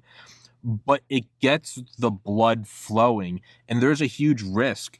But where there's risk, you can seize reward. And now I'm 31. I'm my own boss. I wake up every day 15 minutes before noon. That's my wake up time because I'm my own boss. I go to the gym, I meditate, and I do a podcast with a guest of my choosing. We talk about whatever we want. We talk however the fuck we want. We edit out what we want. Maybe it's 10 minutes, maybe it's 3 hours. And I can do another one tomorrow, or I can take a week off. And I get to do whatever I want. I have no boss. But I did not get here by playing very safe. And that is, if the purpose of being safe is to save one life, well, there's no point in saving lives if the life you're living isn't worth living. The fear and risk that in a year, my podcast might be huge and I'll be a millionaire. In a year, I might be broke and living on a friend's couch. Yeah. That is better than any drug. And I think that's maybe my own interpretation of Thumos is we cannot play this safety game. There's a happy medium, but man, you gotta live. Elon Musk wouldn't have self-landing rockets if he just played it safe. And I think that has to apply to all areas of life. We can't play this safety game. It has to be terrifying at times. Or at the very least, you have to be free to go live a terrifying life. And you have to be free to, if you would like, you can live a very safe life. But you shouldn't have to do one or the other. Yeah, I like that kind of thinking. And, you would think that with increasing prosperity for such a long period of time, globally, but particularly in the West, the idea of giving young people an opportunity to try something, an opportunity to be independent, to start a business, some kind of initiative, would have obtained more traction instead of shoving them into a corporation or a profession. I really look at my children and I look at the universities around me, what comes out of the universities in America where they might aspire to go. And I look at it and I say, I don't think much lies for them there. I really do believe that if they're sufficiently curious about the world, the information is there, the learning is there, the lectures are online, the books are cheaply available. But the lessons of success and failure in a commercial venture are so profound and so difficult to teach. It's not something you can give somebody a textbook and say, look, go and do this. You actually have to go through it all because it's kind of fine-tuning a complex system within a complex system. Yeah. Your mind within a society sort of thing. Yeah. And you learn. I was talking about it at lunch or just before lunch today. We were sitting, my business partner and I'm a private equity investor. We were talking to a banker who we have a lot of time for, a person who lends us money. And I just said to him, the best lesson in private equity is when you lose some money. Oh yeah. The first deal that you've lost money and you hope, that you're lucky enough that you didn't bet the ranch on it, that you can walk away and have another go at the game. But the lessons you learn in that process, you will never forget. There might not be sufficient lessons to put you in a position of not losing money ever again. You probably need a reminder every 5 or 7 years. If you have one every year, you're going to stop playing the game very quickly. Yeah. But it's kind of, yeah, we really need to rather think about encouraging young people into independence as quickly as possible. I like that. What you described, that you're your own boss. Yeah, your own boss is a bloody hard taskmaster. There's nobody. It's the opposite of slavery. In slavery, you're assured a good meal every day, Yeah. even if the work is not particularly exciting, and living the rest of your kind of hierarchy of needs is not very well attended to. You get the square meal. But if you're out independent in the world and not subject to a great many controls by people in some particular hierarchy, there's no guaranteed meal. I know. Yeah. So can we kind of like eliminate some of the tail risk of entrepreneurship for young people so they can be serial entrepreneurs? And I don't mean this kind of fake .com-ish stuff where they come, I'm going to do pets.com and see if I can get anybody to invest $100 million in my company, until we all realized that it was a complete flaky idea and nobody had really any clue how to test it. Not something like that, but, just opportunities to kind of be educated in the real world. Something like that. I don't know. I love these ideas. I love thinking about them. It's generalist that I am. I think that, let me think.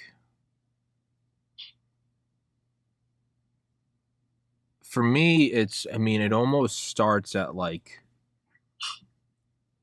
it's going to be hard to explain, but it almost starts at like the parameters.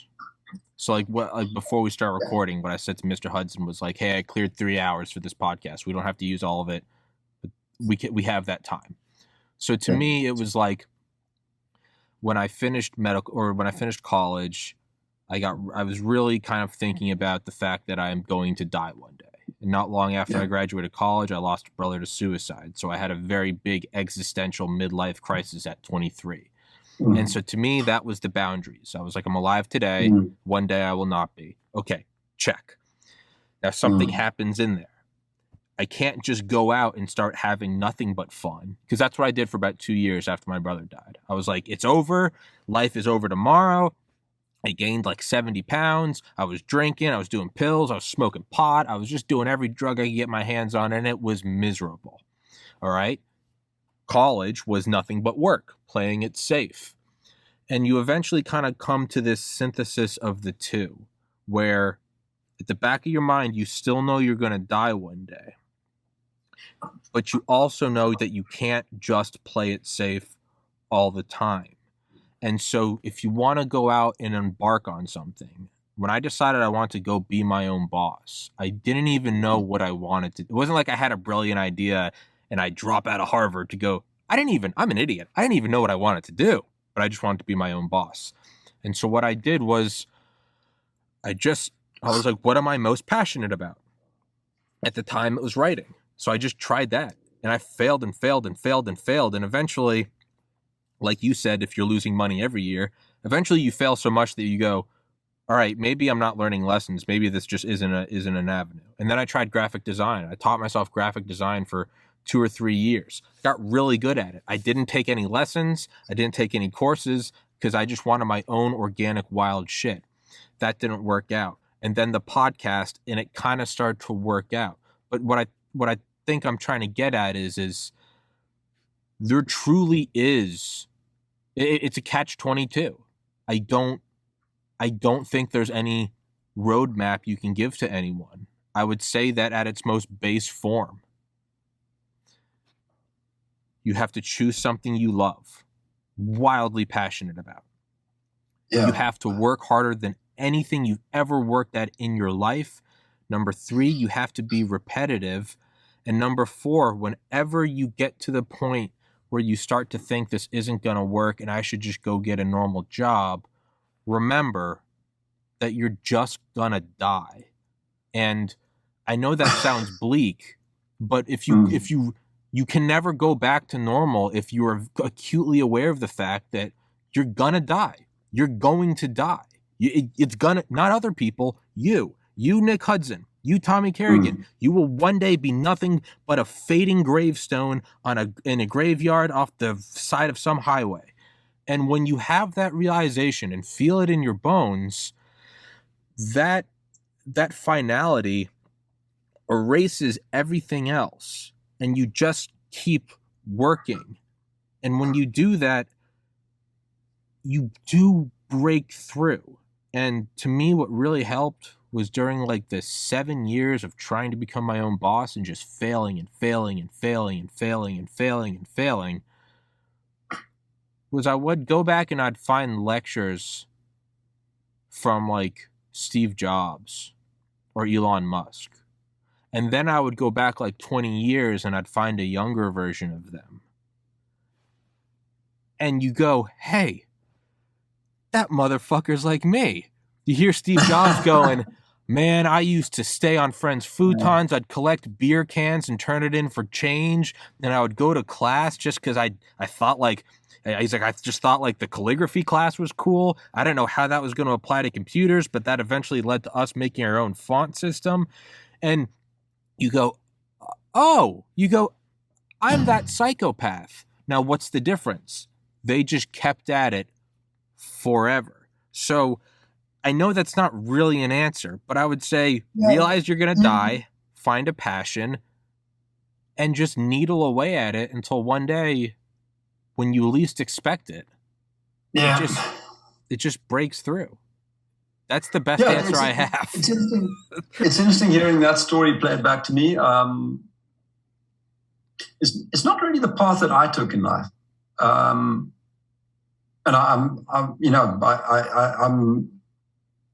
kind of a strange blend of unaspirational and very intense in a sense. When I say unaspirational, I don't want a plane or a yacht. I don't like shopping. There's not a bunch of stuff. I must be the most impossible person to buy. I'm an impossible person to buy presents for. Presents that I'm going to do anything other than pretend to like. But I have a full life, a rich life. There's always something. That for me, one of the huge values is being able to branch off, to go down that rabbit hole, to study something that you haven't encountered before. That moment of going, oh, that's interesting, and then you change the plan and you're suddenly somewhere else. So I haven't been in that mold that you describe of single-mindedness and relentless pursuit. I've been very committed and engaged all my life, but it wasn't with any clear trajectory or strategy. I even go so far as to say that grand strategies are they're a bit like lockdowns. They're bad ideas. They're completely flawed. Yeah. So you kind of want to, and also sometimes the idea that actually makes it interesting or gives you the next step or the next exciting opportunity is something that comes to you in the most unexpected way, a happenstance, something quite idle or gratuitous or profligate or hedonistic. You went out for that meeting with some peripheral colleague or friend that hasn't really got a commercial or ethical or moral justification. It just felt good at the time, and then you had the fourth scotch that you shouldn't have had when you probably shouldn't have had the second, and all of a sudden at that discussion there's an idea, and so I've had a much more muddling approach, defined by a persistent, niggling, irritating curiosity. And I look at my children. One thing I want to give them, I don't really care if they get an A for math or a C for math, as long as at the end of whatever it is, when they decide that dad's completely useless and I need to get out of here, I want them to leave with curiosity. Yeah, I really believe that such a and a sense that don't be afraid. Just go and try things. Don't worry too much about whether you're rich now or poor now, or how you stack up versus everybody else. Just if that flame of curiosity is alive, you'll be rich in some way, at all points. So that's kind of it. But my goodness, we know nothing about curiosity or creativity. We can't algorithm it. We can't put it in a computer. That's why I think AI is a misnomer. Until you can program creativity, there is no such thing as artificial intelligence. It's all just automation.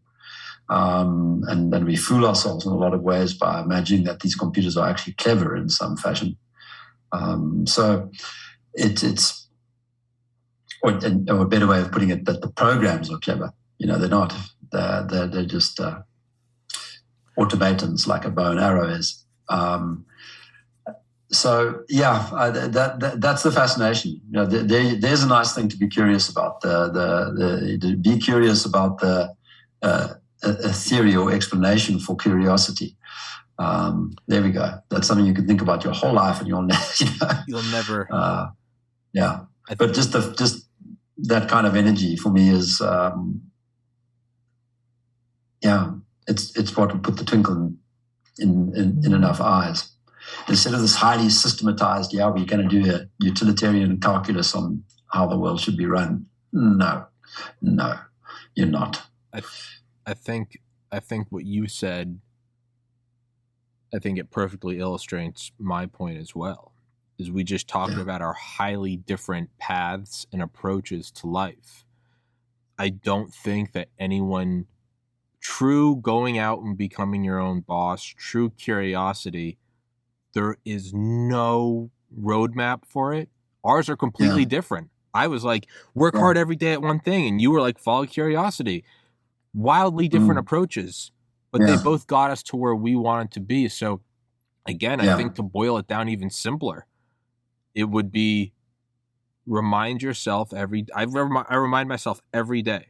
It's one of the things when I meditate, one of the things I focus on is that today is the last day I will ever be alive. If I wake up tomorrow, hey, cool. But I convince myself every day, this really is the last day. And because of that, everything else follows. Everything else follows. If you can just create the four forces in the universe, gravitational, electrostatic, weak nuclear, strong nuclear, the rest of the universe will form all the way down to Tommy and Nick doing a podcast. So with that, I would say, and what you said about risk and stuff, the moment I realized I wasn't happy and I didn't want to go to medical school, that most profound moment was the day after I graduated college. I had barely smoked pot, and one of my friends asked me if I wanted to go eat some psychedelic mushrooms. And I went, I'd always been scared of it, but I just went, yeah, let's do it. And in that, sitting there in a field meditating, looking at like a lake, is when I realized that I can do whatever I want with my life. No, it wasn't talking to Steve Jobs or Elon Musk. It was eating some mushrooms and sitting in a field in North Georgia. And that was the route that led me to this point right now. So I would say to truly go out and become your own boss, I would disregard every piece of advice I've given this podcast. I would disregard every piece of advice you've given. And I would go make it yourself. And you'll find the best thing ever. Yeah. It's a great plea to independence. The podcast was meant to be about Panda, but it ended up being about independence. I think if that's the overarching theme, and probably a good place to end it. Although I would point out that we managed to start off talking about a parochial thing like an organization, and end up talking about particle physics at some point there. You did pull that trick on me. We did. Hey, it'll catch up on you. People think we're going to stay on a topic, and next thing you know, we're talking about drinking too much scotch and particle physics and psilocybin. But that's what I would say. Nothing wrong with it, Tommy. Nothing wrong with it. I would say take nobody's advice. Go out if you want it, you'll get it. If you want it, you'll get it. And I'll throw in one last idea. Sure. Take that person who gets up and works hard every day and throw them into a team with somebody who follows the curiosity, and that's a good combo. Oh, that's a lethal operation. Diversity, multidisciplinary teams. That's kind of what Panda's been about. To go back to the organization, set this thing up so that there are people who think in different ways, and then put them in a room and get them to discuss complex problems with high levels of motivation. What's the level of motivation? Yeah, we want to end the destruction of the fabric of society and permit the possibility of our children growing up with the freedoms and potentials that we enjoyed. So good place to end. Back where we started, talking about Panda. Fuck yeah. As always, Mr. Hudson, total blast. That was fun. Great pleasure, Tommy. Thank you very much. We're gonna do it again. Next time I'll make sure to get some beer, and we'll go deep. We'll go deep. You can't have me talking. It's because it's 10:45 now. Oh yeah, I forgot. I'm climbing Table Mountain in 7 hours time. Jesus God, why? What is wrong with you? Why would you? Oh no. I gotta keep the pounds off. I know. But no, and also, you want to see how beautiful that place is. Yeah, hell yeah, Mr. Hudson. Yeah. We'll do it again. We'll schedule it, and we'll both have some beers, and we'll come up with some brilliant or some stupid ideas. But it's a pleasure. Excellent. It's a pleasure talking to you, man. I appreciate your mind. You have a beautiful mind. And as always, last time, everybody, I'll put in the description the links to Panda, to your social media, all that good stuff. And thanks, brother. I'll send you an email when this one's up. Cheers. Buddy. Thanks. Recording stopped. Bye. Peace.